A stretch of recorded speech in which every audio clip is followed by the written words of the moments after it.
Hey, so listen, it's October, and everybody knows that October is the month where we celebrate domestic violence. October is Domestic Violence Awareness Month, and I just want to thank y'all so much for tuning in. So let's get right Turn everything up a little more. 1 in every 3 women and 1 in every 4 men experience physical abuse. It was first declared Domestic Violence Awareness Month in 1989. Nothing that has just happened before the early 2000s.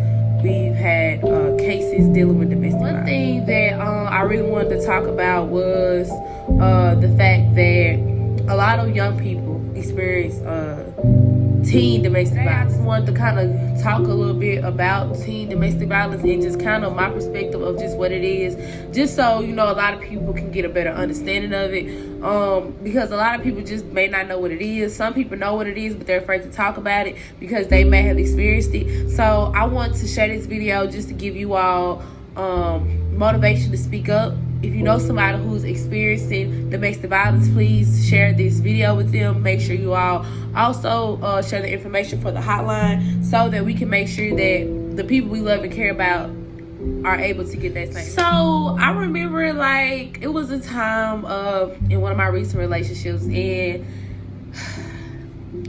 I'm kind of nervous about telling this story. But for you all, I'm gonna do it. So it was like a time of not too long ago. I was in a relationship with this guy, and we were together for a while, not that long. Relationship was going good, of course, you know. Like any relationship, you know, we're happy, love, whatever, and like I don't know what led to it. I really don't. So one day, I just remember we were arguing, and I think one thing led to another. And his anger just went out the door. And so, like, he just started getting upset with me, started throwing things, started punching walls. And then it got to a point where it's like I became the wall. But he did get physical with me. That was like the first encounter, you know what I'm saying? And the reason I decided to share my story is because even though I wasn't beaten, even though, you know, I didn't have to go to the hospital. It was like very traumatic for me because it's like now when I go into a new relationship, I'm scared that it's gonna happen again.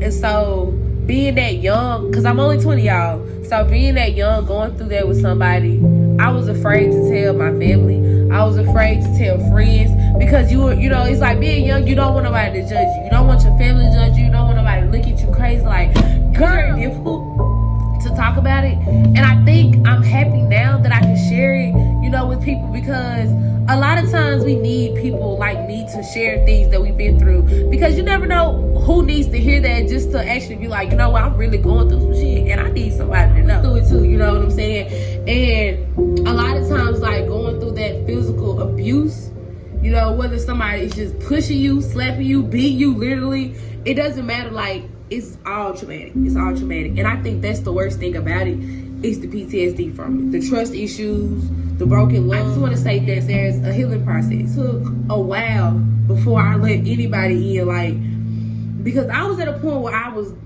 this low. I just say that to say, women and men, you are strong. You know, never let a situation dictate who you are.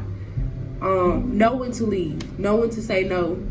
Know when enough is enough. And if you don't know when enough is enough, find somebody who you trust, who you love, who you know will give you great advice, who will be there when you can call them. Because it's going to come a time where it's just going to take one time, you know what I'm saying? And like literally, like most teen domestic violence cases, like I said, they start off small. They start off with just the pushing. They start off with just the hitting.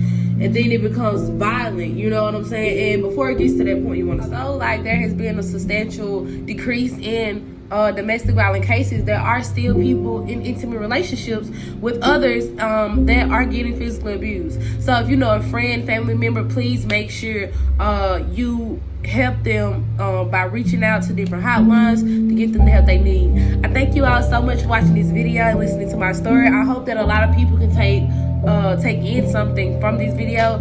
I was very nervous about sharing it, even though I know I didn't share a lot, but like I said, it was very something something very personal to me. And I hope that a lot of women are touched by it, because it happens to a lot of us. You know what I'm saying? Like, people look at me every day and may think I have the perfect life, but I've been through a lot.